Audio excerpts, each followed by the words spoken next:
Welcome to this edition of Great Books, a lively discussion of a selection from the canon of exceptional literature. Here's your host, Jack Hatfield. Welcome. Thanks for joining us for the Great Books Show. I'm Jack Hatfield. Our panel meets regularly to discuss important works of classic and modern literature. Today we're discussing On Tragedy, taken from Aristotle's The Poetics. For an overview of Aristotle's life, I turn to Joe. Aristotle was born in Stygiris, a Greek colony in Macedonia, in 384 BC. At 17, he entered Plato's academy in Athens, where he studied and lectured for 20 years. Aristotle's treatises were most likely presented first as lectures for his students. Tonight's selection, On Tragedy, is taken from his seminal treatise on literary criticism, The Poetics.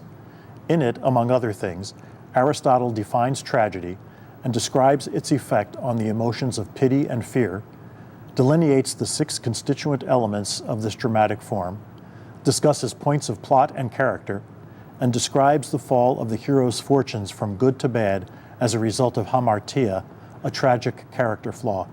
To begin our discussion, I yield the floor to Jack. Thanks, Joe. Maybe the first question we should ask, since it's on tragedy, is what's the purpose of tragedy according to Aristotle? Anyone want to take a shot at that one? See Jake smirking. He must want to. I could say one word, catharsis. Okay. Purification, purgation, or outlook, change of outlook.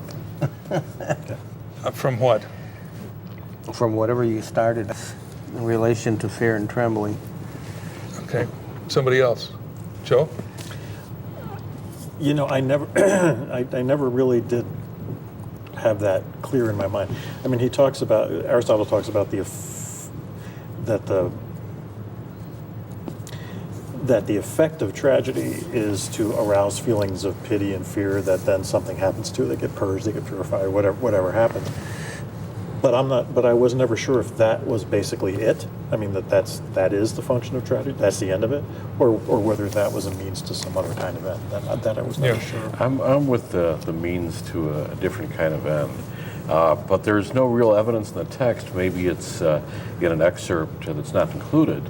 But I thought that there was some kind of edification that you would get from tragedy, because he excludes things that he finds that aren't edifying, that it must be from life. There shouldn't be literally a deus ex machina.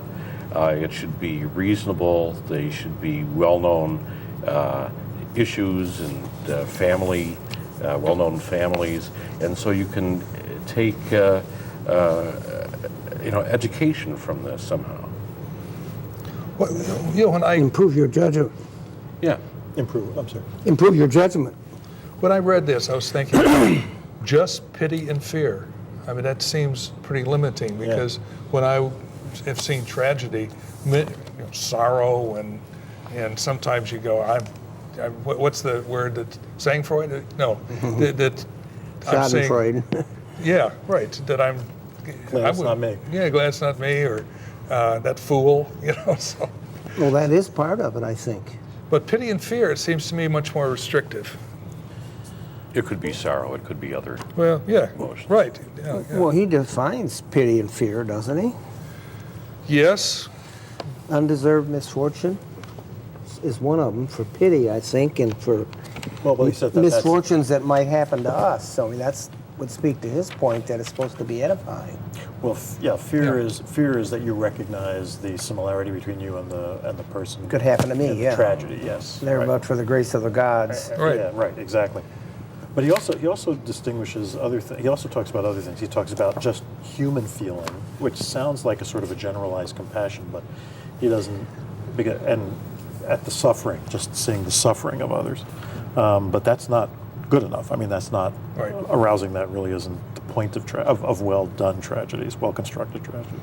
The type of person that he thinks it should be about, at the bottom of page 235, about 2/3 of the way down, he says, there remains then the intermediate sort of person, one who is not preeminently virtuous and just, one who incurs misfortune not as a result of vice or depravity, but some sort of error of judgment while enjoying great reputation and prosperity. So this is your typical Joe that something happens to, and you can learn how he reacts and empathize. And learn. But it seems to me He doesn't like that one. Excuse me. that tragedy also happens to people through no fault of their own. Right. And so, and he doesn't call that tragedy, right? He's saying you must have a tragic flaw. Tragic flaw is a part of it, and it is that type of person because it's some error of judgment while enjoying great reputation and prosperity. So you make some understandable move that was dumb. Yeah, but you're like basically throwing a that good pass person. on the goal line yesterday. that was definitely That was tragic. That was a grave mistake. It's a tragic flaw right there. I'm just thinking of some other cases of in Shakespeare where some innocent just gets it. You know, Cordelia is a good example, and Desdemona. yeah, right, and that certainly doesn't fit his. It does. It does because I think Othello, or what's the other protagonist's name? You mean Iago? Iago. Yeah, Iago's the bad guy. So Right. Othello's a good guy, Right. and he has a tragic flaw because Sure, he's but so we're just- credulous. sure, but we're and just he's talking just an about average Cordelia. Joe. Yeah. Right. Now, we better stay out of Shakespeare, although he's a good There's- one. Yeah, there's something on 238 that's saying that all the characters should be good. Yep. What do you make of that? I didn't understand that, the point he was making. They all should be good. Good in which way? Well, he doesn't say. Well, the Where is that, heroes, Jack? he would think It's, virtue, wouldn't you think? Oh, The last I see it. paragraph. All part. He would mean virtue. A person's a better than average man. That's what a tragedy is. Imitation of persons better than the average man. Right. You would admire them. They have some kind of virtues you'd admire, but nonetheless they have a flaw too that allows this difficulty that turns their life around. Yeah, I think all these little clues that he gives about, what constitutes the elements of tragedy is verisimilitude. That the guy should be good, he should be average, there shouldn't be anything extraordinary about it. The plot should be reasonable because he's teaching that this verisimilitude is very important to him, I think. Well, yeah, the imitation part is it's supposed to help you judge, form decent opinions and not go too far. Like that's what happens to some people. They go too far and then they pay the price. There's maybe just more directly to your question. I mean, he does say that a change of fortune has to be a part of tragedy. So if the characters aren't good to start out with, then the change of fortune is pointless, Yeah. essentially. Yeah.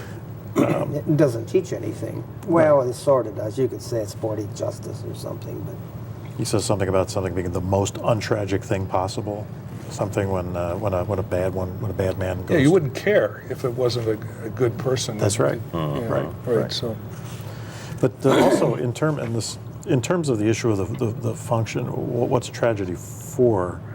On page 237, he says, since the poet has to employ imitation in order to produce the pleasure arising from pity and fear. Maybe that's it. Maybe that he feels. Maybe at some level he thinks that the experiencing of pity and fear and whatever happens to that purgation, purification, whatever happens to that in itself is pleasant. And maybe that's all it is. Catharsis Maybe that that's you're talking about. maybe that's all it is. There's just a pleasure that comes from experiencing pity and fear. pleasure in a different sense. I mean, more like enjoyment in a deeper sense. Right. Understanding and that kind of a pleasure comes from because understanding. catharsis a lot of times does not immediately produce pleasure at all. Right. But not But a painful. thin sense that we Right. sometimes think Yeah. of. On page 232, he says that speaking to your point, earlier, David, he said you have to have known people. But then he says, toward the bottom, he says, there are others which have no known names at all. For example, Agathons and Theus. Here, both names and incidents are of the poet's invention, but the play is no less delightful on that account. So here's another thing. It's a tragedy is delightful in some way. You get pleasure from pity and fear. Maybe that's part of what tragedy is about. You go for a certain kind of pleasure from comedy. You go for another kind of pleasure from tragedy. But it's a pleasure. You know, he says tragedy is deeper. You know, and he makes that contrast between history and the philosophical part of it, the more universal, the poets or philosophers. Right. You know, I think you're right, because kind of the modern day tragedy could very well be horror movies. And Yes. people flock to horror movies. I used to go to them. And you go, why? You know? Yeah, right. Yes. There's a certain Exactly. amount of pleasure there. Exactly. To get rid of the things that are under your bed when you're a little kid. That's why you go. But do you think that's what Aristotle's after? That's No. the kind of pleasure that you get from the pain or suffering of the He's after characters in the better tragedy? people. Yeah. He wants you to be heroes in the best sense. You think of the golden mean, maybe, although I don't see it mentioned here, but it's when you overstep that you get in trouble. Good people with defects of character. Mm-hmm. And he says they got to flow from the structure of the thing and be probable, if not necessary, at least.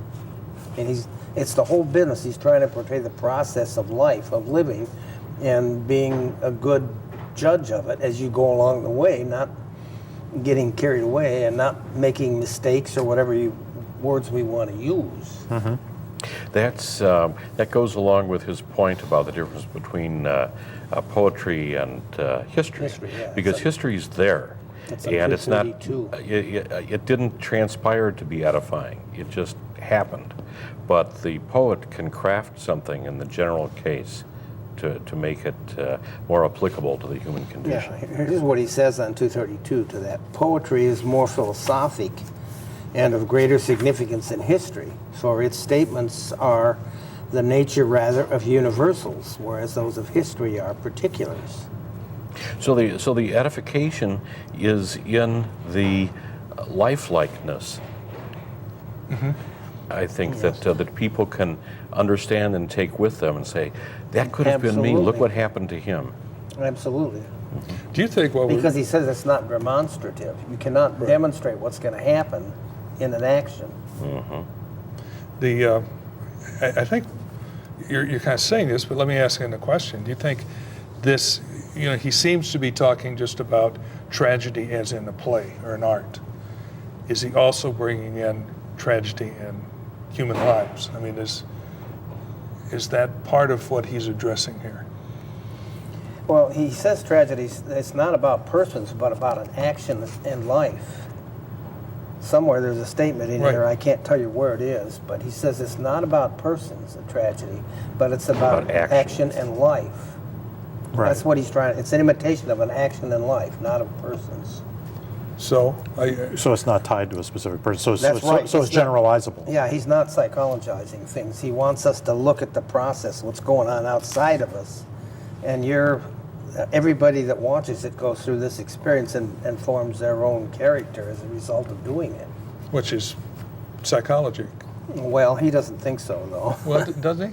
He says that the characters, meaning the characters, not meaning the dramatis personae. I mean, not the actual people on the stage, but the character of the people within. Yeah, the plot is the critical thing. Is for the sake of the plot. The characters are for the sake of the plot. The plot is not for the sake of the characters. So, and he said that there are some plays that have no characters, which doesn't mean that there are not people standing on the stage. They just don't reveal the inner character. The actions don't reveal the inner character of the person. No, that all happens to the people that are sitting there as audience. They're the ones that get changed in their various ways. Right. You know. I don't know, Jack. I never got I see your point, but I never got that from the text, that he was sort of extending it out. But we're talking kind of sort of now, I think though that it can't be extended out into life's instances, because the whole point of the tragedy is that the shape of it is in the hands of the poet. And life doesn't intrude beyond the dimensions imagined by the poet, whereas in life, it just happens. And he's dealing with a more controlled environment to make his point, I think, so that he couldn't extrapolate that to, well, he could extrapolate to individual instances of situations, but I don't think the general case only is applicable to the general cases that he chooses to represent. Well, Yeah, that's the other thing. I mean, I think that's a good point. I mean, he's trying to extract the essence of tragedy from a very specific form of tragedy, which is Athenian tragedy, which was all the stuff that we know about it, and it was right, exactly, and the semi-quasi-religious origins and all that kind of stuff. So he's got this body of data that he's working from, and he's trying to extract from it these principles. Of course, our experiences are far larger than that, and so it's. One way I tried to think about this in terms of what the function of tragedy is, and which is keep coming back to that, because I think what we're talking about are related to it in some ways, was what would he have expected to have changed, if anything, in the spectators after they left the theater? Right. What would be different in the people who actually saw Oedipus for the first time? Anything? I mean, would he expect them to be any different? Would he expect them just to have had a good time, essentially? And to say, and the pleasures of fear and pity. Well, if the spectacle isn't important, the spectacle isn't that important, right? and the plot is important, or of primary importance, then there must be some meaning in the outcome that he wants us to take back. You think so? I think very good. He says he wants tragedies should overcome fear and pity. And I think that's what he's saying, that people walking out of that would have a different relationship to fear and pity. Well, not So necessarily almost like a overcome it. therapeutic kind of Yes, thing. very much so. Yeah. I don't think it's just that. I don't think it's not not overcome it, because you're going to live with it all your life. I mean, you need that. That's part of the life process. Having pity and fear. Yes. And each time you overcome it. Yeah, that's true. Yeah. Or try to overcome Right, it, yeah, or try to, transform your understanding Yeah. of it. Here's what listen to this. Tragedy is an imitation, not of, page 228, an imitation not of persons, but of action and life, of happiness and misery. It's sort of out there. It's an objective thing, and you're all gathered around witnessing this and getting taken into it. Now happiness and misery take the form of action. The end at which the dramatist aims is a certain kind of activity, not a quality. Can you put that in your own words? Well, I think what he's saying is the objective thing here is the process out here. The process in the audience? No, the play's the thing. No, it's the play. And that's why it can be done over and over like a religious ritual. And people come back to it, and each time they're edified by it, or deepen their understanding of it, or see their life in a different way depending what stage they're at, and all that kind of thing. I think that's what he means. That activity is a universal activity that touches you throughout life, but you don't understand the universality of it. Right. So if the tragic flaw, we saw that in there, even though he never uses that word, but it's obvious to me that he talks about a tragic flaw. And so maybe he's encouraging us to understand the humanness of people through their suffering and their sorrow, and you can have a better understanding and empathy through it. Except for women and slaves. Well, yeah, they're lower forms Well, of life. they're not as important for those slaves are who worthless. haven't Women seen can be this, all we right. need to explain. Yeah, by the way, Joe, that wasn't Joe's idea. That's what Aristotle. He makes that Dig 'em up. observation. Thank Yeah. you. I appreciate that. Well, he calls So I them don't tragic get some flaw very defects of nasty character. emails. Right, Yeah. right. And misunderstanding of how to handle fear and pity too. One, just below that section that you read, Jake, Yes. I think two sentences below it says, consequently, the end, whatever that means, the end of a tragedy is its action. To be performed. It's a Its ritual. fable or plot, and the end is in all things paramount. Yes, it's a ritual. Do it over and over. I mean, it's even like the Mass in a certain sense. The action, sake of the action. one thing he's saying is, and we're kind of saying it too, is art, tragedy specifically, but art in general, has to change people. It has to do something to people. It just can't go Leave them the same and kind of encounter it, and then at the end you're just the same as before. Right. Yeah. Exactly. It has to engage your emotions anyway in your experience. That's what it has to engage you in some way. What's interesting to me is, and maybe this is going a little far afield for this point in the discussion, but the plot is paramount and the end is paramount, the lesson is paramount. And in more recent centuries, you have plotless literature, and just character is most important. And it's interesting to read this from an earlier time. And you've got anti-heroes now. Anti-heroes, Yes. yeah. Postmodernism. Yes, whatever. all that stuff. Well, he says character and thought, though, are the next two important things after plot. After plot. But they're all together, and then means and manner and spectacle are lesser things. But in modern literature with a capital L today, plot is the least important.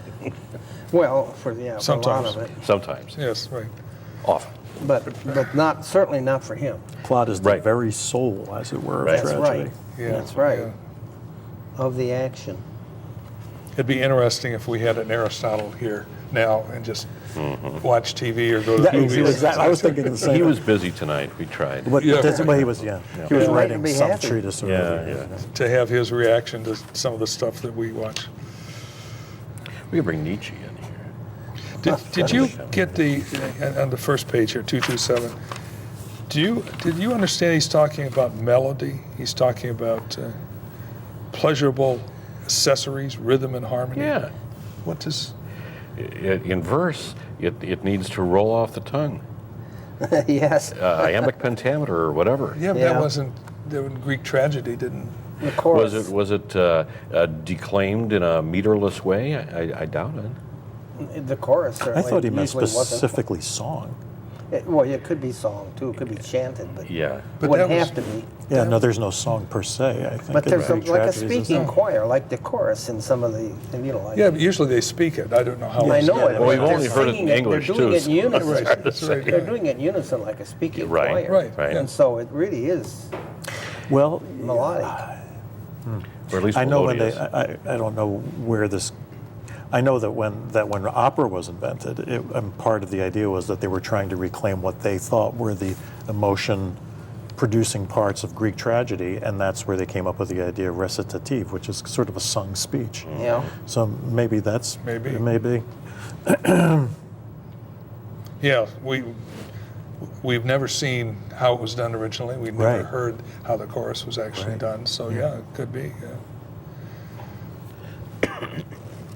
As you read this, what else did you get out of it besides what we're talking about? Well, one of the things I got out of it, and I was a little surprised, but maybe it's in other parts. I mean, this is just a selection from this, obviously, but I always got the sense that Aristotle was actually, and he's making prescriptions about what an excellent tragedy, how you should structure, how an excellent tragedy is structured. So it's partially descriptive of what he saw on the stage, and Yeah. partly prescriptive. But it was much less prescriptive than I thought, because do you guys He's remember? analyzing plays. Yeah, do you guys remember? I mean, the whole idea of the unities of time, place, I didn't see that here. Did anybody see? It has to be 24 hours. Has to occur in 24 hours. Has to be in the same Well, location. I Has didn't to see be any a of that in here. denouement, some point in there where it suddenly twists. Right. Yeah, there's a reversal. The He does say it has, peripeties. Peripeties? Peripety. it has to be Reversals. one action, he says, though.